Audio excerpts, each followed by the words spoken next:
you Logan Knights out there. So today we're going to do a bit of a different episode.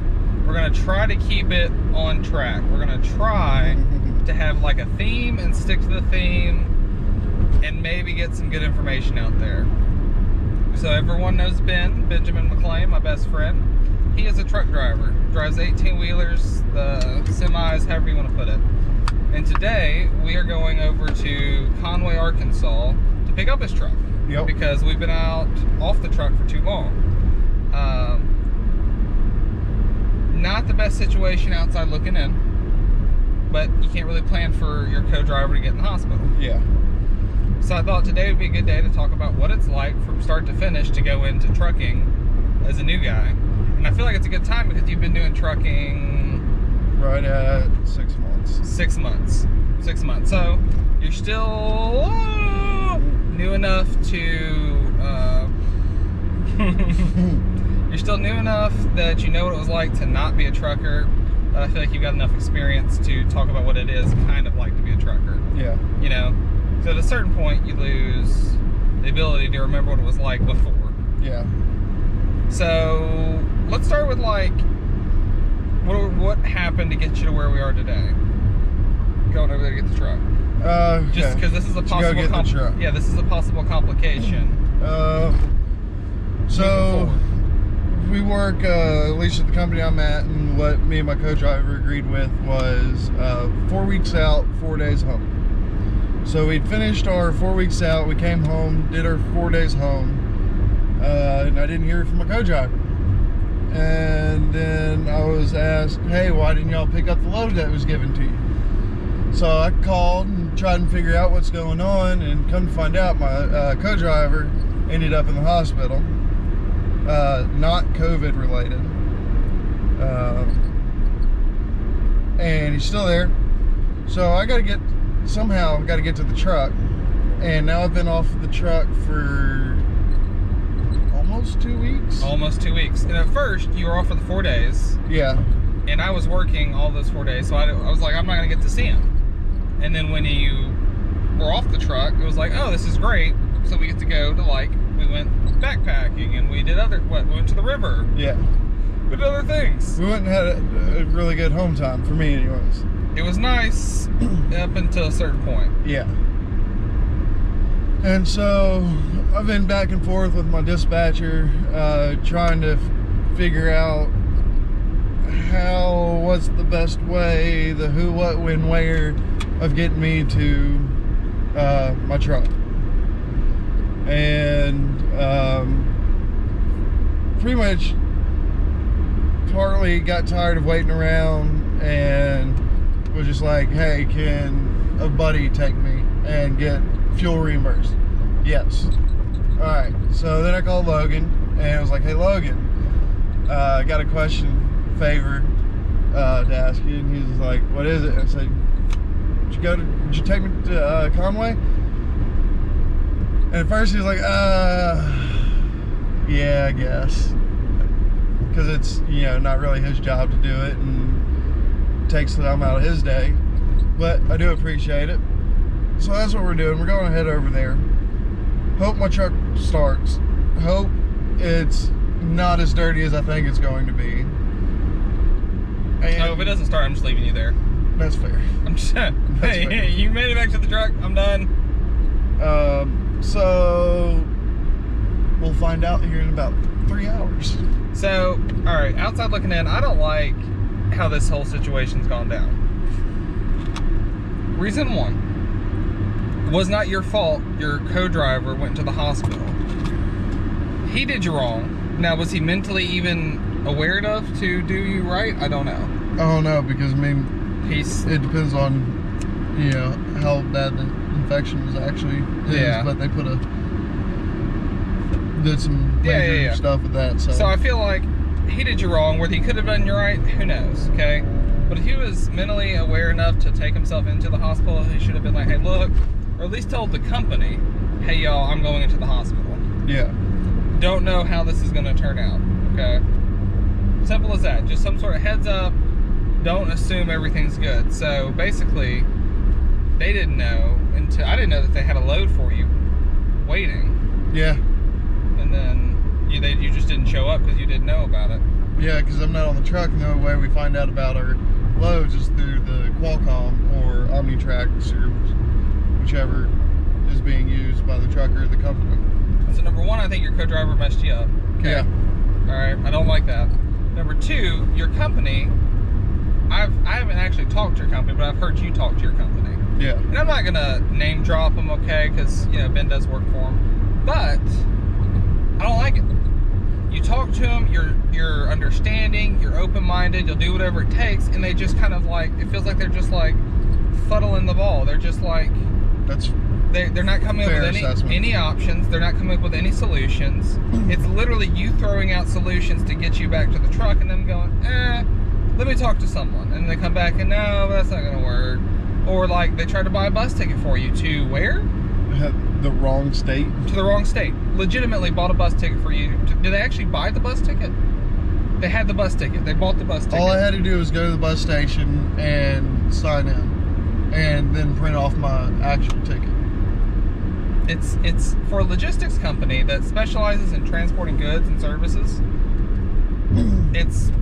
I'm shocked. I'm shocked at how they treat their employees. So to be fair about the whole going to the wrong state, they sent me to the state that's listed as my co-driver's home state. Okay. All right. So I think it was just, and like, I don't know how my co-driver actually put in his home time, because I didn't look. All I cared about was that we were on the same page for the same dates. And so I don't know if he had put in for going to Alabama and then went to Conway, but the truck is also low jacked. Boom. He has to be nice about it. I don't like it whatsoever. I don't like it whatsoever. Yeah. And then, okay, so Ben's like, hey, my friend can maybe take me over there. Would you at least cover the gas? Issues I have with this is he's not getting paid for this. I'm not getting paid for this. The wear and tear in the car's not getting paid for this. If you're a business, you should be able to get your employees to point A to point B if you're a transportation business. It's not like we're saying I work at a hospital and the hospital's not going to move. So if I decide to live an hour away, that's on me. If I decide to live next door to it, that's also on me, because if I have car issues, I don't ever have to worry about it. If it snows, I don't have to worry about it. This is not that kind of business. Right. At least I don't think it's on the employees to make sure they can get themselves to and from the truck, unless the truck's going to be at the same spot that you got off of it. Yeah. So like if the truck, you got off down there at the truck stop on Lamar, and it was still there, yes, it is your duty to get there, to get back to it, because that's where you got off and left it. That's where you left work. Yeah. It's mind-boggling to me. Completely mind-boggling. Yeah, truckers get shit on a lot by a lot of people. Honestly, from companies to the four-wheelers, the cars and trucks on the road that are not 18-wheelers, to trying to make money off of truckers on tickets, and then even when truckers are in their personal vehicles, it all same shit hill. It honestly kind of reminds me of nursing. Yeah. Yeah, because like, it's your truck, your responsibility. Yeah. Right? It's my patient, my responsibility. So if anything goes wrong with it, I got to figure it out. Yep. If you need a special tool, I got to go find it. If you need like a weird medication that has to be administered in a certain way, I either got to have a pharmacist that's amazing, or I got to go do the research or find someone that knows the answer, and then probably find all the weird shit to give it. Yeah. Like, it's your truck, your responsibility, and then whatever happens to it, you just end up getting screwed in the long run. Pretty much. That's trucking. It's eerily similar. All right, so that's where we are now. Okay, we're gonna keep on the theme though. We're gonna keep on the theme. How did you get started into trucking? Why did you? Let's just start. Why and how? However you want to answer that. Did you get started in trucking? So, 2 years ago now, I guess.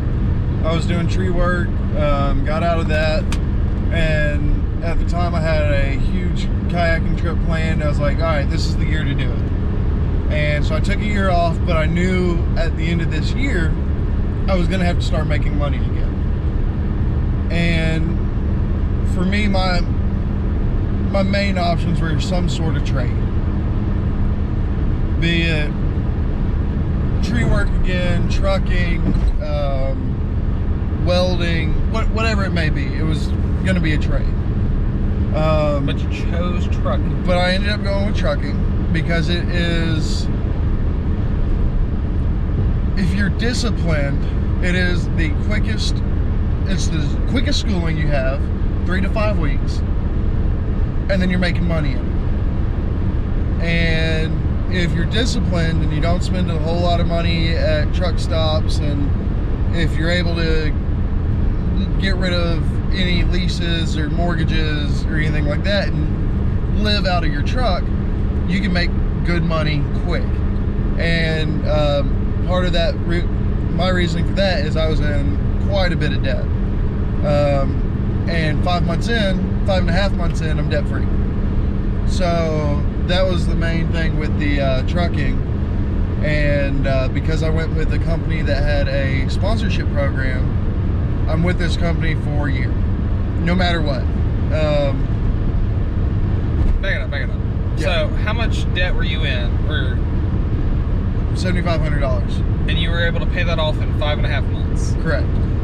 What did you have to do to make that happen then? I got rid of my apartment, which got rid of a lease agreement, which got rid of rent. I got rid of utilities. I got rid of almost everything I owned with the exception of clothes and camping gear. And then I moved back in with my parents. Or I'm either crashing at my parents on the 4 days I'm home, or I'm crashing at friends' houses. That way I don't have really any costs, and then my costs on the truck is food, drinks, and cigarettes. And if you don't overindulge on any of it, you can save about $100 a week. And I just threw everything else towards debt. Which is a lot. Yeah. And you did that consistently week after week, living on the truck. Yes. Every week, every paycheck I got, I kept about $100, and then everything else either went to the few bills I had or debt. And by the way, congratulations. I didn't want to say that. That's awesome that you paid everything off. But again, the main reason I went with trucking because it was the easiest, quickest thing to get into and start making money. And you can make pretty good money trucking, even as a company driver, and even in your first year, because everybody says you aren't going to make any money your first year. But what I've seen with some of the guys I went to school with, they're not getting rid of their houses, or not getting rid of their apartments, and they're single, don't have any real responsibility to anyone else, but they're still keeping everything, and they're there for 4 days a month, maybe. And that's if they do the 4 weeks out and 4 days home. Or they're going to the truck stops and buying all the souvenirs, or the most expensive GPS, or just buying blowing money on random things at truck stops, or they're taking when they get a load that they're given 4 days to get it there, and you can get it there in 2 days. They still take the 4 days to get it there. And that's not how you make money in trucking. The way you make money in trucking is keep the truck moving and get the loads there as quick as possible, even if they give you extra days to get it there early. And that's really the way you make money in trucking. So you chose trucking. What were you doing at the time when you chose trucking?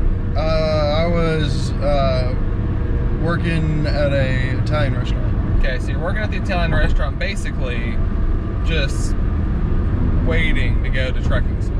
Yeah, and part of the reason I stayed there for a year, and I didn't go ahead and move on trucking earlier, is because I wanted to take a year off, because I'd been working for 4.5 years as a tree guy, and I wanted to have a fun year. And the fun year cost me, but I had fun, so worth it. And I traveled, went and worked at a summer camp, attempted a huge kayaking trip, did the Boundary Waters. Let's stay at the beginning. All right. You're working at Coletta's, you decide to go trucking. How did you actually get the information and get signed up and get So first thing I into did, it, I guess? First Like thing I entry did stuff. once I decided I was going to go with trucking was I Googled the top 10 trucking companies that have a sponsorship program. Okay. And that way, because I want to see what the best ones were for training. All right, and sponsorship program being like, So they cover the cost of tuition, and then you work a contract with them. that is the definition of a sponsorship. Yeah. Okay. Because that's definitely the route you wanted to go. Yes, because at the time I didn't have enough money to pay for my own way into school. Okay. Which in trucking, if you can afford to pay for your own CDL schooling, do it. If not, just suck it up and deal with it for a year so you don't owe the company money. And that's what it really comes down to. So I looked up the top 10 companies. I went through them, and there's a few companies that I just didn't want to work for, period. Even if they happen to be on this top 10 list. Are you willing to name them? The one that I didn't want to work for that was on the top 10 list was Swift. Why? I feel like I see the trucks everywhere. You do.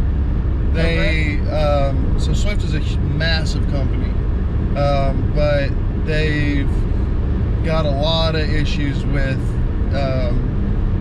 their drivers, and it may or may not be their training, but there's a lot of Swift drivers that make a lot of simple mistakes that cause big issues. Okay. So they had a bad track record, basically. Bad track record. And every company's going to have some sort of bad track record, because most of the people that review the company are people that had a bad experience with it. Yeah. So you can take it with a grain of salt, but I also didn't want to be lumped in on the, oh, you're a Swift driver. Yeah. So I didn't go with them. The company I ended up going with was had the shortest contract term of 10 months truck time, which works out to a year of working with them. And all the reviews I saw was great company to train with, not necessarily a good company to retire from. Okay. So go Great work entry there. level position, is what we're saying. Great entry level position, but not necessarily somewhere you want to stay long term. So I went with them. They sent me to school in Colorado, Kingston. Wait, I think. right. I think that that's what sounds you told right. Keenan. me. Keenan. In Keenan, Colorado. Did my training. It was 3 weeks. Then I went to the company. Oh, I want to spend some time on the training. Okay. So, how did you get out there? Like, this is something I find really impressive. So they put us on a bus from Memphis, because that's where I live, and sent me to Keenan, Colorado.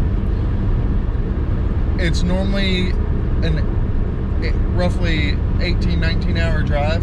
Yeah. If in like a regular vehicle. And I was on the bus for 32 hours. Yeah. I thought it was like straight 36. 36 maybe. It was a ridiculously long time to be on a bus. So, but this is what I find impressive about it, okay? You got your truck, and you go, can I take my truck? They say yes. However, we're not going to cover the gas. We'll give you a bus ticket. Yeah. You go, I don't have the money to pay for the gas. I don't. And the other issue with me taking my truck would have been when I got done with my lead driver, got my home time, Then you got to figure out I how would to get have back. to drive. I'd have to get dropped off in Iowa, get my truck, drive it home, and then my truck would be in Iowa. Yeah, right. And I'd have to get back to Iowa. So between money and Logistics. that, I decided to just ride the bus. But you said, fuck it. You got the bus ticket, and you... Now, did you know anyone on the bus? It wasn't like you knew people from the No. company. It's just you got on a bus with random weirdos. Yep. and rode it for 36 hours to a place you've never been, Correct. to people you've never met before, Yep. working for people you've never actually met, and you have Correct. no idea where you're about to stay, what you're about to eat, any of this stuff. Like, you legitimately just got on the bus and went into the unknown. Correct. With weirdos, as I remember you telling me Yeah. on the bus. 100%. Like, I find a lot of respect in that, because that's like coming up to the cliff and jumping. Yeah. Like, that's legitimately, you took the big leap of faith. Leap of faith, that's what Yep. that's really what it is. So then you get out there, okay? And what was like, so I want to hear like your first night, like how did they bring you into the group? How did they take you into the training? Because you're not going anywhere. So right? we rode the bus into Denver, and then once we got to Denver, we had to call a number and tell them that we were at the bus station in Denver, Okay. and they would. It sounds like a shady drug deal already. Like, it really does. And then they would come pick us up. Okay. Keenan is about 45 minutes outside of Denver, north of Denver. So we ended up waiting at the bus station for like 2.5 hours for our ride to Keenan, because when we called, apparently they had picked somebody up already and were heading to Keenan. Then had to go there and come back. So they had to go there, then come back and pick us up. And on the way to Keenan, they stopped at a truck stop, and we got some food for our dinner, because we hadn't really eaten anything at that point, for dinner anyway. Then they go, all right, y'all are in this house. So they didn't have like actual dorms. They had I think 5 or 6 houses rented or bought, I guess they owned them, that they put us in. And there were 3-bedroom houses, and there was 14 of us in the house. Wait a minute. 3 bedrooms, 14 people. Yeah. So each So like bedroom 4 or 5 people per Yeah, bunk beds or something? bunk beds. So this is just, is it like, it's like a hostel. Dorm living, like open dorm living, so kind of like a hostel. Is it nicer than a hostel? Or No. No. Kind of run down? Yeah, rundown. And also the people in hostels have a different mentality, personality. Oh, interesting. Explain about this. So like people in hostels are there for fun and travel and meeting new people. Okay. In the house I stayed in with this company for our living while we were at the school, we're there for, I'm here to make money, not make friends. But we're also going to be living in this house together for 3 weeks. So we got to get along.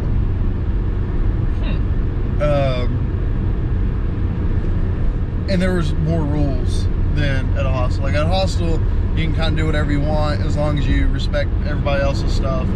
Here at the school, there was no, we had a van to travel from the house to the yard to practice driving. The van couldn't move until 6 a.m. 5:30. It was 5:30 a.m. is when the truck could move, and it had to be parked by 8 p.m. And that was our only ride around town or to and from. Now this is what I like about this van. Okay. Who had the keys? The only set of keys to the van? Me. All right. And At least for my house. I want to hear your perspective of how this went down. All right. So first morning at this house, the owner of the school comes around and walks in the house, and we're all just sitting there kind of twiddling our thumbs waiting on I think it was like 2 o'clock or 3 o'clock to go for the first class, and it was mainly just rules and paperwork for contracts and all the other BS that goes with basically registering for a school. Yeah. And he walks in and he goes, who wants to be the van driver for the house? And I was the first one to speak up. And I was like, yeah, I'll do it. You know, why not? And my thought process behind volunteering for it was I'd been working a almost night shift, so like a second shift for the previous year, and I'm a night person. And we had to be up at 5:36 every day. So my thought process was, if I'm the only one with a key, they've got to wake me up if I don't get myself up. A built-in alarm, basically. Correct. A built-in, I'm not going to miss my class and get failed out of here. Yeah. Just because I overslept. Exactly.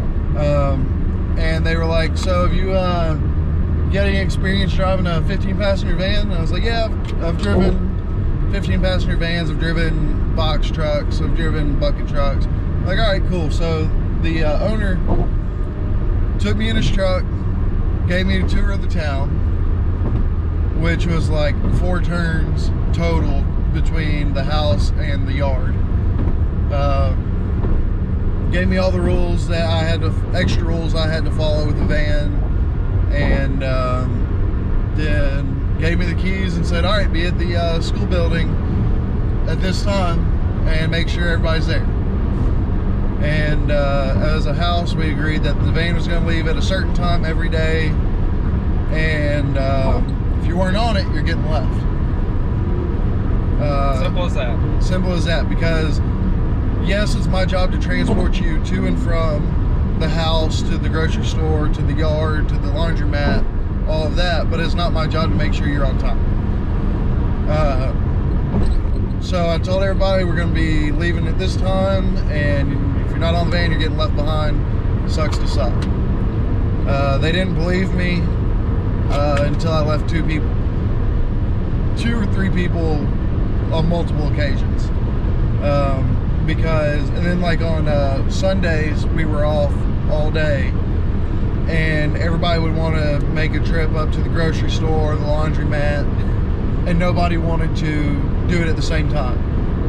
And I was like, that's not going to happen. We're going up. I'll make 2 trips to the laundromat, because the laundromat was super small.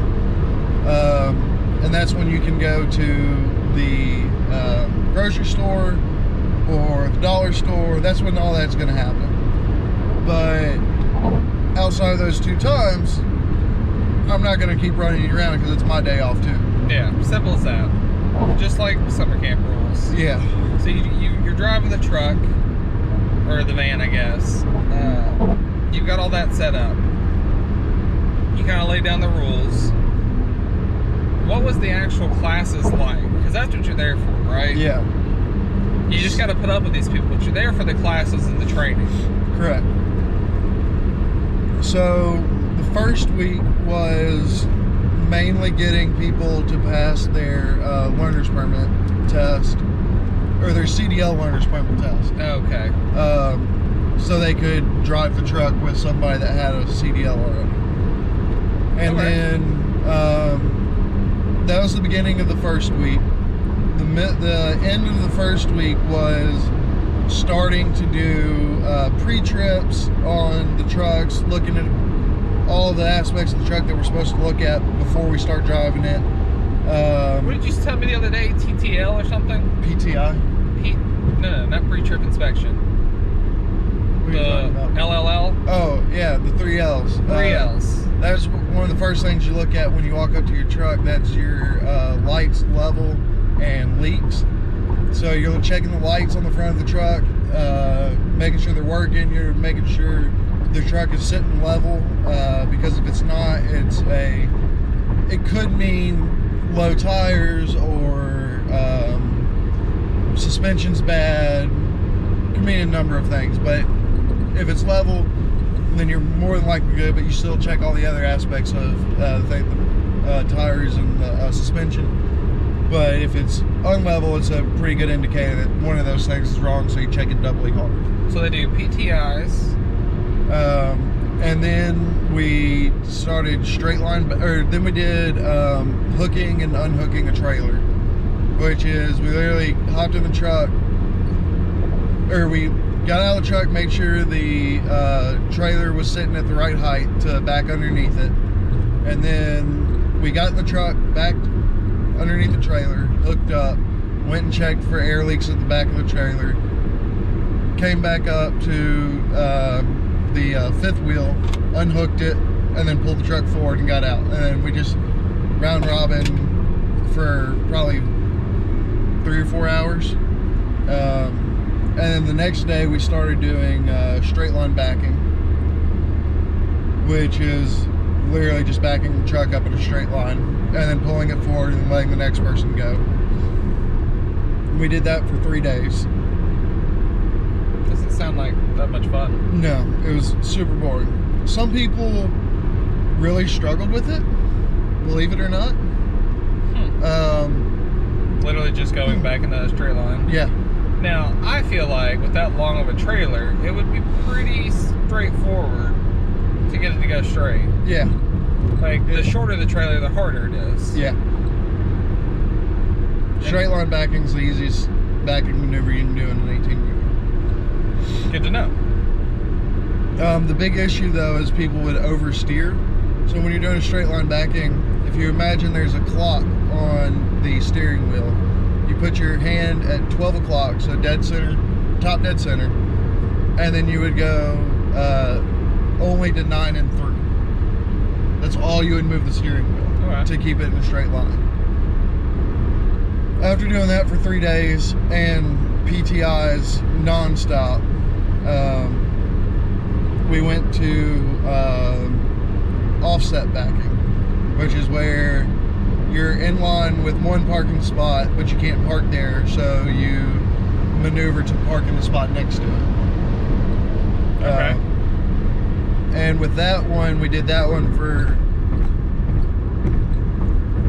2 or 3 days, and only half the day, because at that point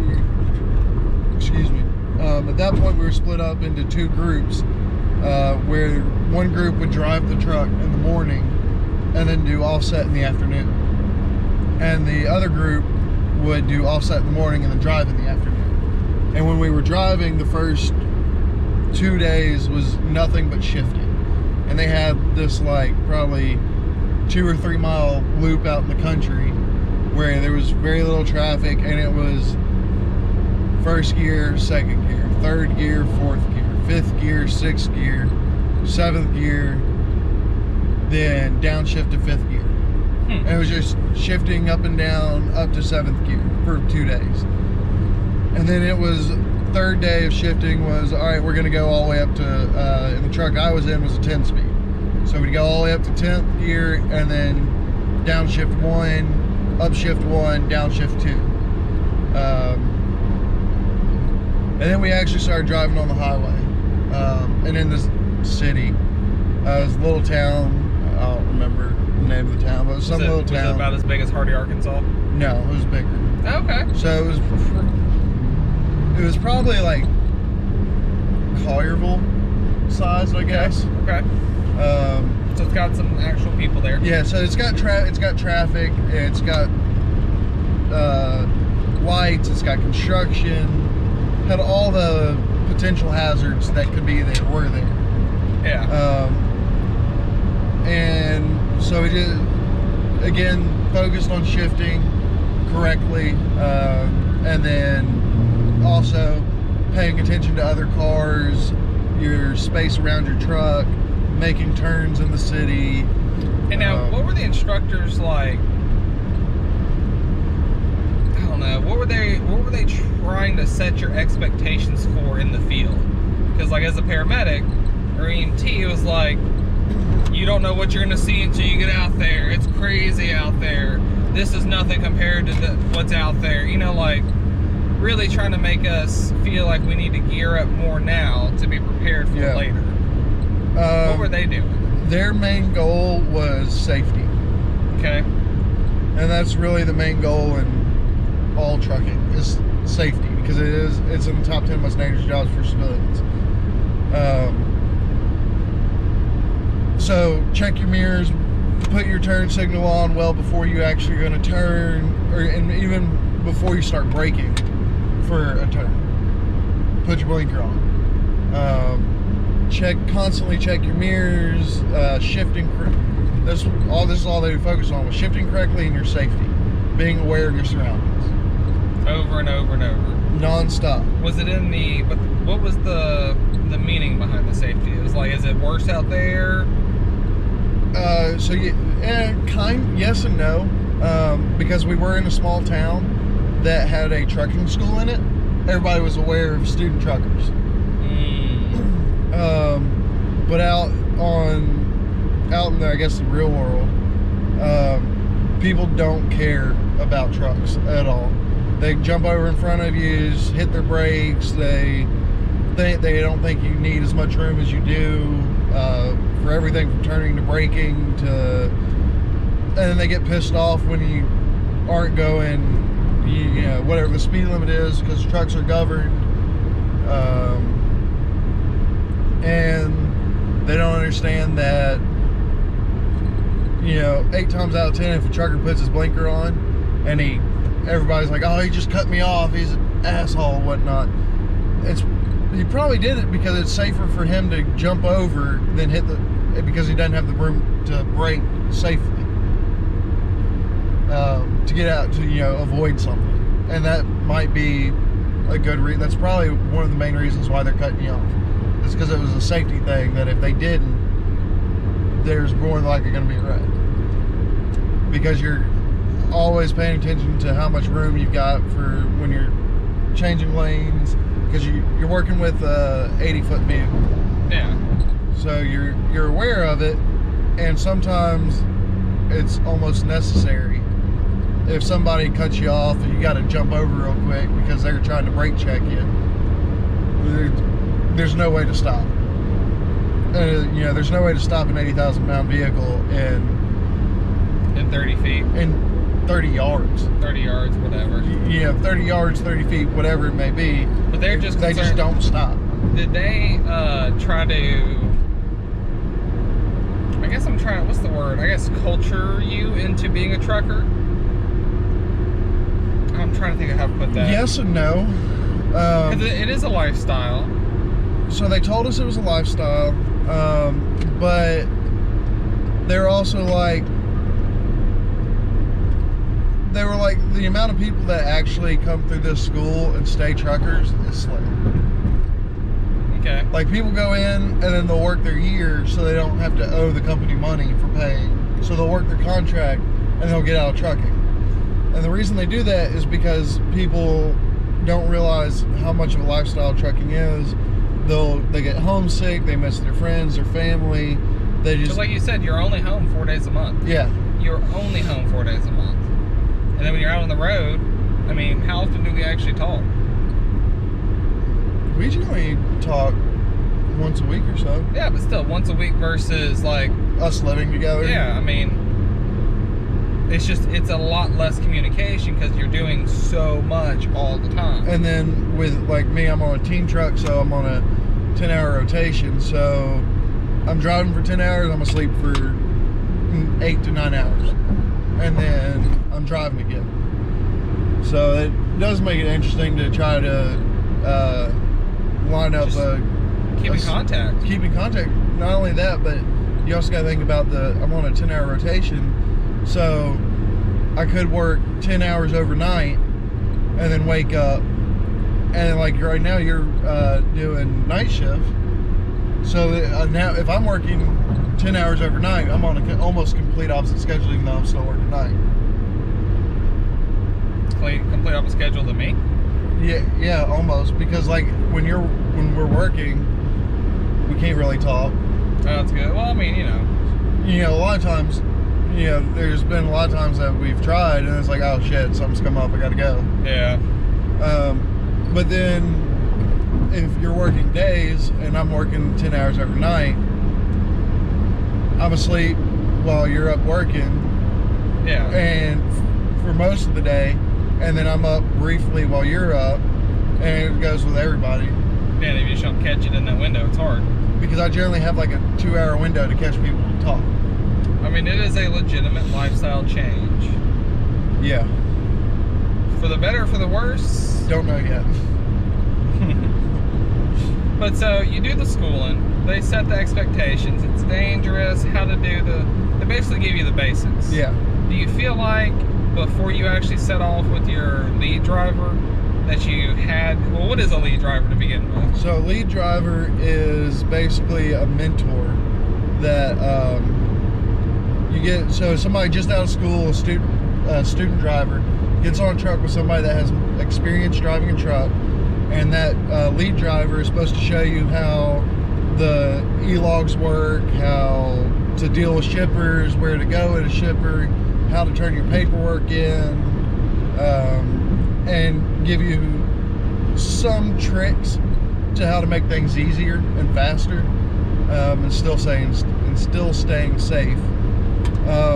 But you're only with them for 3 to 5 weeks, so it's how much can you actually learn in 3 to 5 weeks? Yeah. When you're in a completely new field.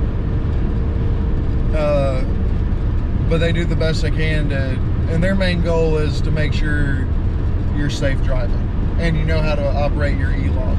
That's like their 2 main goals. Because the lead driver can say, at 5 weeks, this guy needs more training, and then you have to go get more training. So do you feel like when you came out of the school in Colorado that you had enough knowledge to safely operate an 18-wheeler? Yes. Do you feel like you had the practical skills to safely operate an 18-wheeler? Yes and no.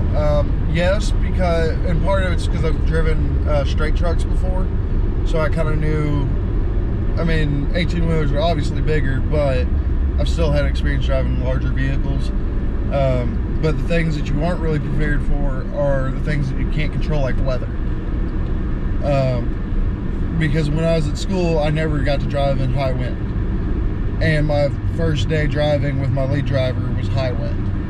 And that was very interesting to see how the wind actually affects the truck when you're driving. So you just needed some real world experience, yes. Is what you're saying. All right, so what were your expectations for trucking as a whole? Like the lifestyle, the money, that kind of stuff, before you actually got into it? What did you think you were actually getting into? So money. So money, we'll start with money, why not? So I knew my first year, maybe 2, I wouldn't make what I was wanting to with it. Mm-hmm. Because it's your first 2 years into a new career. Yeah. Or job. And you generally don't make the money that you plan to or want to your first 2 years. Generally. Okay.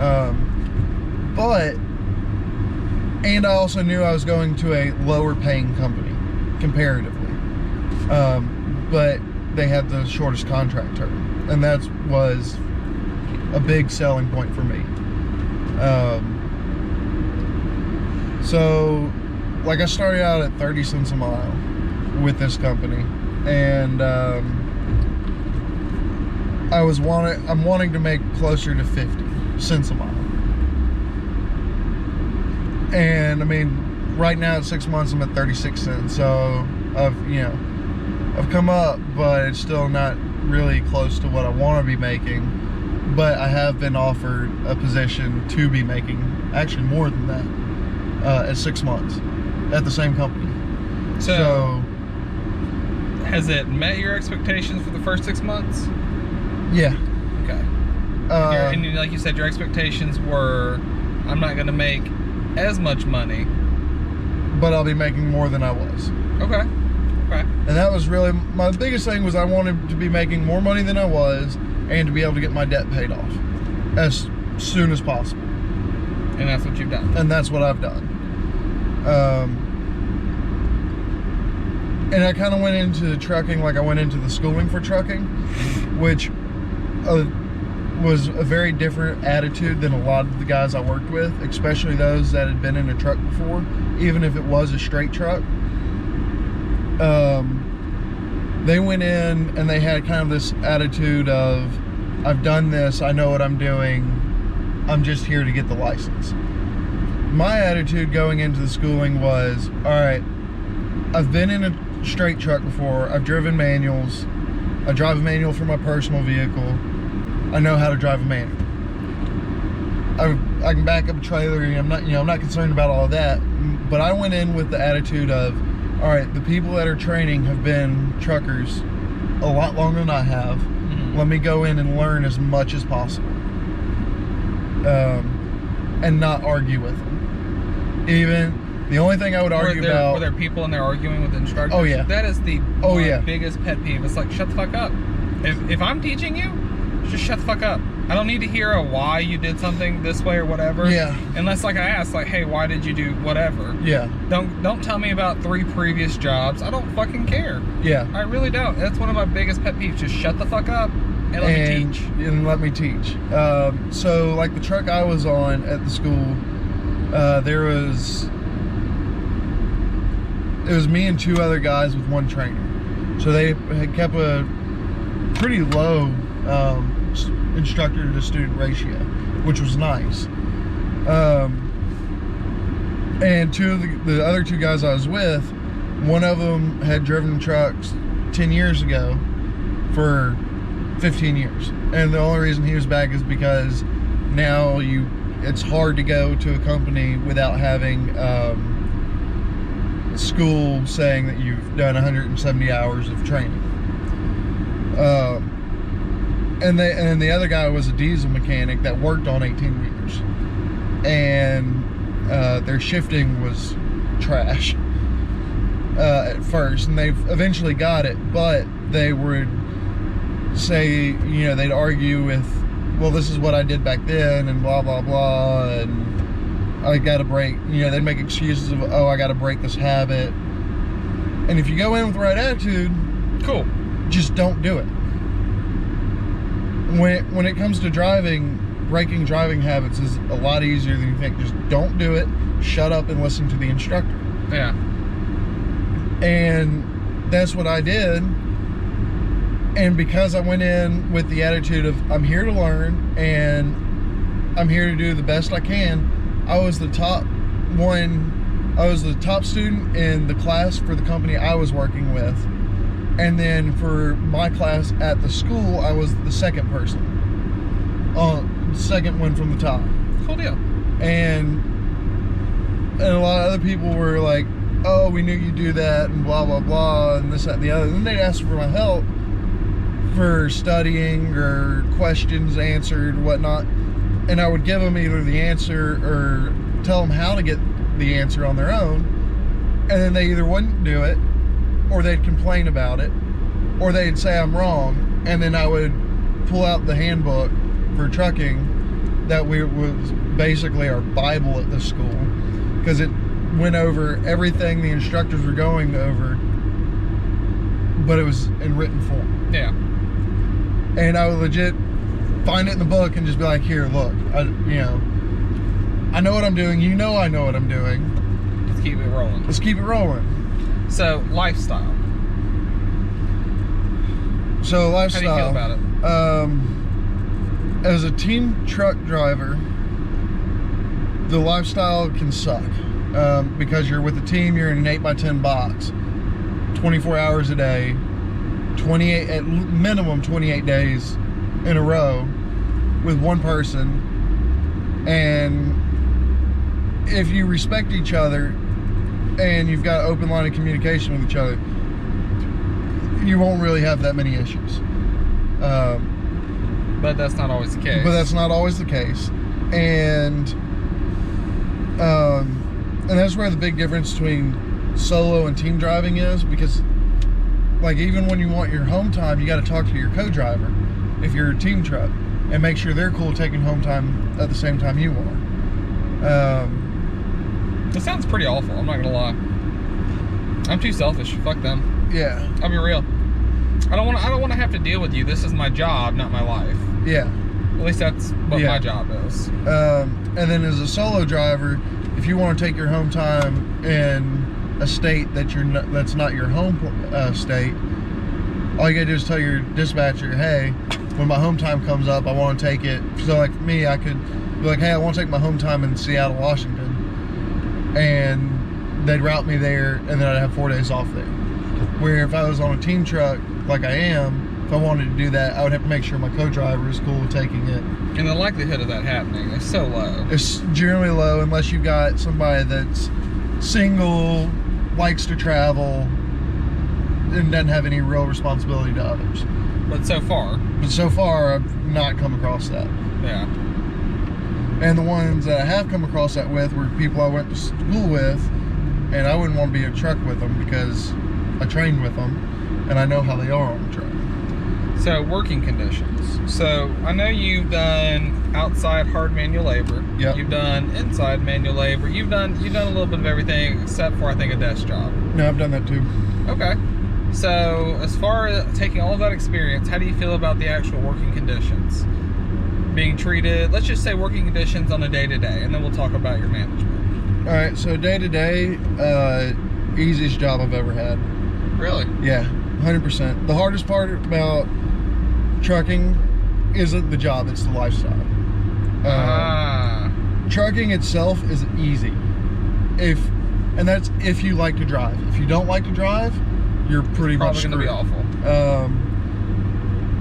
And then the other bad part, I mean, the main downside to being on, especially in my situation, which is a team truck, the biggest issue you see for the job is when you've got someone that has a hard time sleeping on a moving truck. If you have a hard time sleeping on a moving truck, team truck isn't for you because the truck's always moving, which then makes staying awake for your drive time that much harder. And that then, if you don't get good sleep, driving does become hard. But if you're able to sleep well, driving's not bad, because again, you're sleeping 8 to 10 hours a day and driving 10 hours. All right, roughly. So how do you feel about the way they manage you as an employee? So when I've been on the truck, I've lucked out and I've got a really good dispatcher. At least my main dispatcher. When it comes to nights or weekends when my DM's off, then it's dealing with people that I haven't really dealt with. They don't know as much about our truck and how we roll. They tend to ask more questions of where you at, what you doing, how long is it going to be, where my normal dispatcher, he can give us a route and he knows, all right, they're going to get there on time, I don't have to worry about them, and he doesn't really check up on us unless we call him for an issue, or he's sending us a weather update or a road closure. So in that aspect, on the day-to-day, I've lucked out, I've got a really good dispatcher. But in this situation, I honestly don't know if he's ever experienced it, with me having to get to the truck and co-driver being in the hospital and this, that, and the other. Because it seems like he hadn't dealt with it before. Because everything else, it's definitely an odd situation. Yeah. I'll give you this. It's definitely an odd situation. Because every time else I called him for an issue or needing explanation on loads he sent us, he's got the answer. He knows exactly what and how to take care of it. So it kind of seems like he had never dealt with this, and he's learning just like I am. And I also think if it was truly just up to my DM and not company policy, then I probably would have already been on the truck. Yeah. With, a rental car and someone else. It almost seems silly to me because you can see their trucks going down the interstate. Why don't you just stand at one of the exits, and then when one of them's coming through, just hop on? Yeah. That was an idea. That was one of the ideas he tried to do, but the route for that truck that was heading in the direction it needed to, their load got canceled. and then they ended up going a different direction. All right, so management. So your management's not too bad. What about the? I've got feelings about the benefits, but what are your benefits right now? So you're 6 months in. What are your benefits? So right now, I actually qualify for all the benefits the company offers, except for vacation time. Except for vacation time, which you have to be there for a year. Which that doesn't bother me because everywhere I've worked that offers PTO has been like that. You got to work for a year before you earn your PTO. And that's not new that's not a new thing to me. So it doesn't. I don't mind that it doesn't bother you. However, there is an industry standard. Most corporations, because it is a corporation, you get vacation from the jump where you earn it on a week-to-week basis. Like legitimate vacation time. That's paid time off. That is not maybe your industry standard, but that is a corporation standard. When you get a license to do something like this, to get legitimate vacation time. Because even like, so back to tree real quick, even like a big corporate tree company. That wasn't a corporate tree company. No, not the one I worked at, but another one. Yeah. There are corporate tree companies. Yeah. And they do the same thing. They treat their employees like shit.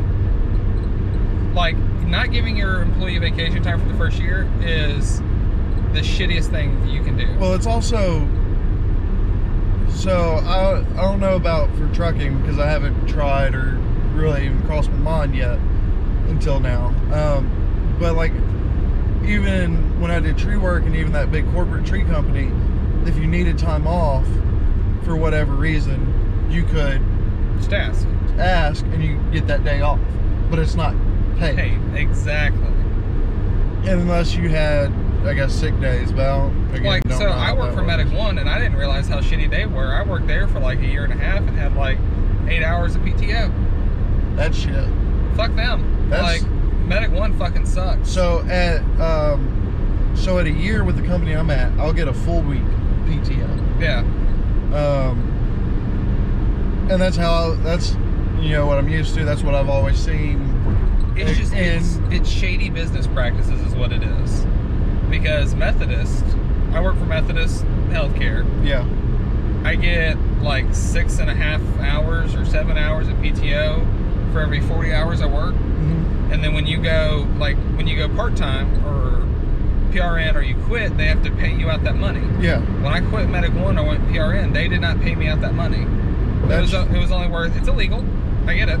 But it's only $150. Not worth it for me to pursue, other than send a few emails. You know. Yeah. It's not worth it for me to hire a lawyer for that much money. However, Methodist, as soon as I went PRN, they paid it out without me asking. Because they're such a big company that if they don't, they know they'll be in legal trouble. Yeah. It's shady business practices that let these small corporations get away with this shit. Yeah. And people don't call them out. My thing is Medic One. Like when I was at Timberline, the first time I worked for them, that first little bit I worked for them, when I had PTO, and I left, I got that in paycheck. Oh, that's cool. So, like, I'm used to, you got to be there a year to get your PTO, and then at that point, if you don't use it, at the end of the year, especially if it doesn't roll over. And that's also, to me, shady business practices. So, my mom does the same thing, but she doesn't earn it. She gets like 4 weeks at the beginning of the year. Yeah. And you can do whatever you want with it. Yeah. Which I mean, like, I don't know how I feel about that. So again, like Timberline, they after a year you got 1 week of PTO, and after 2 years you got 2 weeks, and it didn't roll over, so you couldn't not take a vacation for 2 years and then have 8 weeks off. Yeah. You would get your 2 weeks or your 3 weeks, whatever it was, and at the end of the year, if you didn't use your PTO, you got paid out at the end of the year. That's nice. So if you didn't take a vacation, you just get paid out at the end of the year. Well, see, to me, that's good business practice. I like that business practice. And so, like, that's the situation I'm used to, is you get your PTO, you either use it or you get a paycheck at the end of the year. And again, I don't know exactly how CRST works yet. Oh well.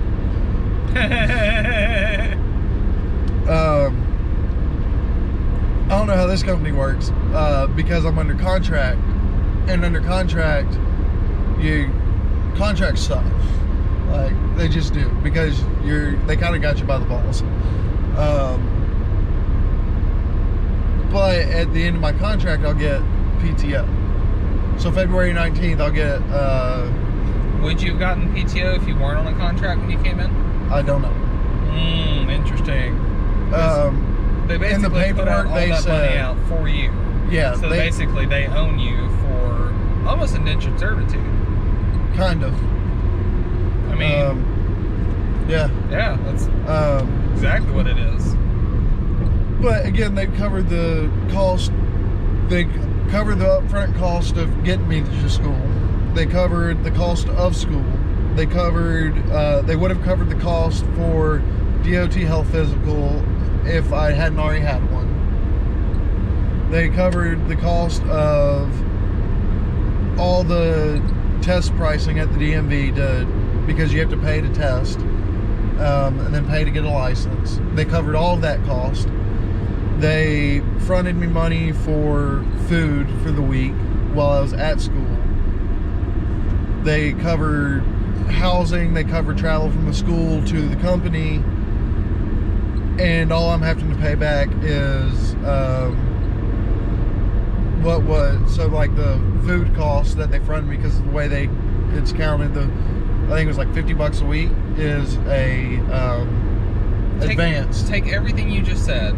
Take everything you just said, and let it come out of the mouth of like a slave from the 1800s. Okay, he gives me food. He lets me stay. Yeah, so it wouldn't be. I wouldn't consider it slave because I'm getting paid. It'd be more like indentured servitude. Indentured servitude, but that's still in the same boat. Yeah, still in the same boat. I got my 40 acres. You're getting everything that you need. I just can't go work nowhere else for whatever the contract is. Because the indentured servitude, they got the crops at a discounted price. Yeah. Or at least a portion of the crops. You're working at a discounted price. Yep. I mean, it's pretty legit indentured servitude, honestly. Yeah. But you live on their property. You have to work for them. So there is a way out. Dude, like suicide now. Is not a joke. That's not. It's not where I was going. So what I was. All right, sorry. So the way out of the contract, and you have to be careful how you do it, because if you're an asshole to your DMs, to your recruiter, to the people, the higher ups at this company, even if you pay out your contract, they still technically own your school certification for 10 months truck time, so a year.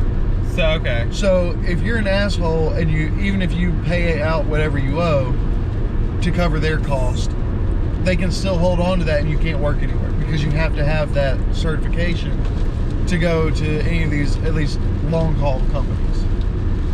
Gotcha.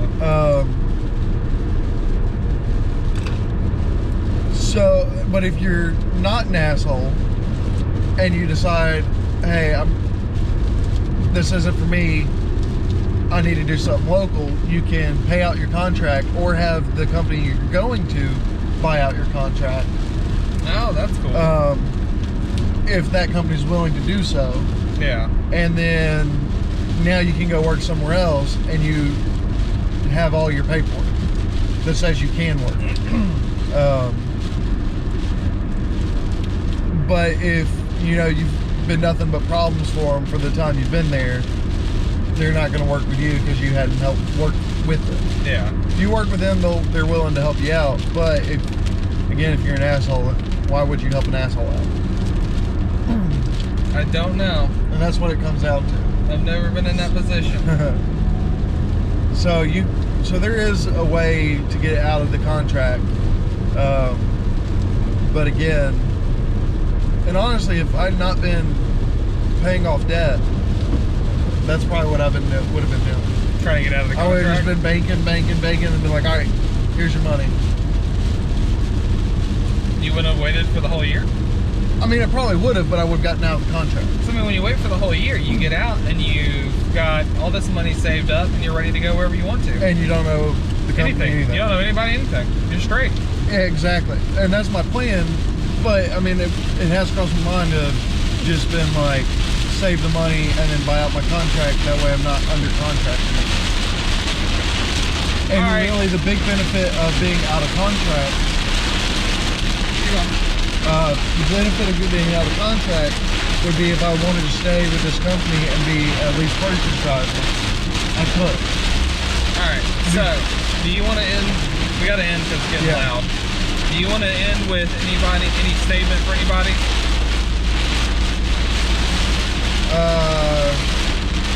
If you're thinking about if you're contemplating trucking,